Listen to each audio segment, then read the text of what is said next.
Returning to my Coin Lady channel, I am pleased to see you again. The US Treasury has just made an announcement that might surprise many people, particularly those who own XRP or cryptocurrency in general. Looking back to this announcement from April 4th, we see that Ripple made it in April. Keep this date in mind. All of this is related, so make sure you pay attention to the month. Ripple is entering the $150 billion industry, which is now controlled by Tether and Circle, with the debut of its US dollar stable coin. You could be thinking, well, Nick, we already know about this. In response to this, now that this is out of the way, why should we care?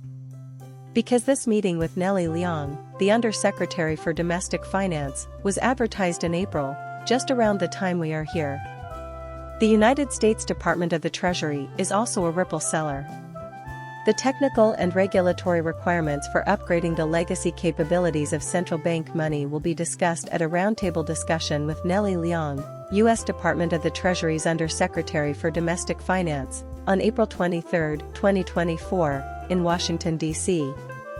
The discussion will also explore the potential implications for consumers, investors, and businesses. Lauren, who is believed to be the head of public policy and government at Ripple, also provided insight into the future plans for the U.S. financial system as a whole in relation to the tokenization of CBDCs and stablecoins. They discussed topics like the possible advantages to economic growth and resilience. Following that, we have Paul Wong, the Seller Development Foundation's Director of Product, CBDC, and Institutional Assets, and Nellie Liang, the Undersecretary for Domestic Finance. An expanded list of all the names is presented here. This is the CFTC, often known as the OMFIF. We have people like MassCard, Terranet Ventures, and ex-CIA agents among us. Quite a few notable people were present at this gathering, yet, it is intriguing that the topics of discussion revolve around tokenization, CBDCs, and stable coins, which have been reverberating about since the latter half of 2023 and perhaps into the first half of 2024. However, tokenization had already been Ripple's primary emphasis prior to this meeting. The U.S. Department of Treasury will meet with these major actors on April 4th to discuss how to integrate these developments into the larger U.S. financial ecosystem, and on the same day, they will launch their stable coin. Even stranger is the fact that if we head over to the OMFIF, we can unlock additional payment methods for US-based platforms. While US policymakers consider the pros and cons of a central bank digital money, this was unveiled on the very same day. Tokenization of assets is a hot topic in the financial markets, and the private sector is moving quickly with several kinds of tokenized currencies. So they can keep providing effective oversight, minimize risk, and encourage innovation, regulators need to fully grasp the new value exchange rails. Against this backdrop, the OMFIF's Digital Monetary Institute had the privilege of hosting an in-person roundtable discussion on alternative payment systems in the U.S. with Nellie Liang, Undersecretary for Domestic Finance at the U.S. Treasury. The event took place in Washington, D.C. Two primary topics were discussed during the roundtable: tokenization and quick payment systems. During the session, participants delved into the technical and regulatory aspects of modernizing the money supply of central banks, as well as the possible effects on individuals, companies, and the economy as a whole. Discussions also covered the future of the U.S. financial ecosystem with regard to CBDCs, tokenization, and stablecoins, touching on topics such as the possible advantages to economic growth and resilience. Interesting, I must say. Looking back at April 16th and 17th of this year, we can see that this document pertains to handling change, finances, and payments. Oh, and by the way, this is indeed from Nellie Liang's overview. It was announced at about the same time. Any updates? Modern computing, encryption, and electronic payment systems are in high demand from consumers. Significant economic and financial advantages may be possible as a result of opportunities presented by the adoption of new technology and the updating of rules, lightning-fast payment systems, tokenization, the reduction of risk associated with non-bank payment enterprises, and the assurance of money's singularity. To enhance their own economic and geopolitical interests, numerous other nations are also adopting new payment technology. With money and payment systems as our goals, it's important to note that the current US system's use of cash is dropping, falling from 31% in 2017 to 18% in 2022. Additionally, payment methods, including credit and debit cards, have significant fees. Even more expensive are cross-border payments. There is counterparty risk and liquidity cost associated with non-cash payments because of the time lag between payment inception and fund transfer. Because funds are stored in separate data silos, processing payments is time-consuming, costly, and prone to mistakes.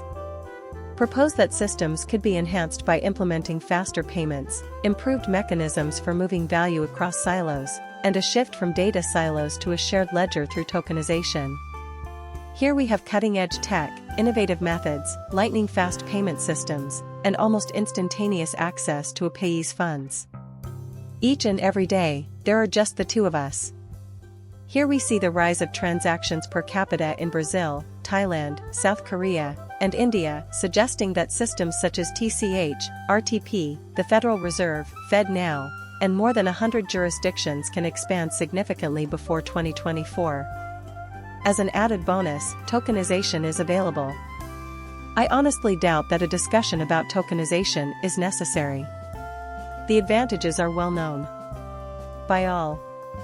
However, we can see the possible advantages of improved plumbing here. Curious, I suppose. Can you tell me where I heard that? Indeed, I agree with that. We are plumbers, Chris Larson of Ripple stated plainly.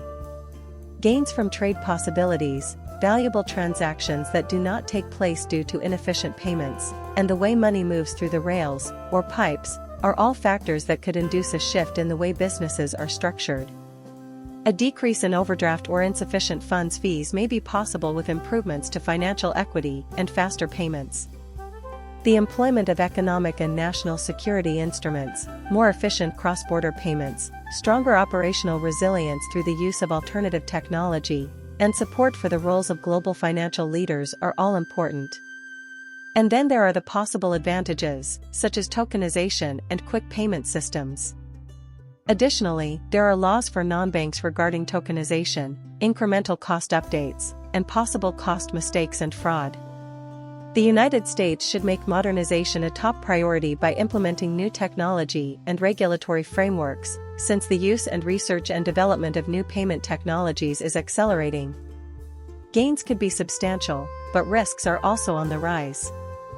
The world's top financiers work together to improve international money transfers, employ economic and national security measures, uphold democratic principles and personal privacy, and establish universally accepted norms for the usage of the dollar. Aside from that, this is really intriguing as they are requesting new plumbing. We, money, and payments are all being discussed as things that are changing. Stay tuned for the release of the Ripple stablecoin. Currently, there are a lot of big developments happening, and everything is coming together nicely. At the same time, top US Treasury officials and other leaders are actively examining the digital dollar. Question. My name is Nelly Leong, and I'm here today to provide my 2 cents on the worldwide function of CBDCs. Additionally, we received this in December of 2023, concurrently, which streamlines international money transfers via CBDC technology. Indeed, this did a fantastic job at showcasing Ripple. We have extensive expertise in delivering global solutions, facilitating hassle-free cross-border transactions, and lowering costs and risks through standardized standards, all made possible by Ripple payments. Interesting, I must say. The interoperability of blockchains and currencies is constantly changing, but CBDC technology can make it possible for different currencies to work together. It is well known at this point that Ripple provides a platform for cryptocurrencies, blockchain technology, and related topics such as issuance, payments, and so on. The viewer's presence here is greatly appreciated. Bye for now, and please subscribe and like my channel.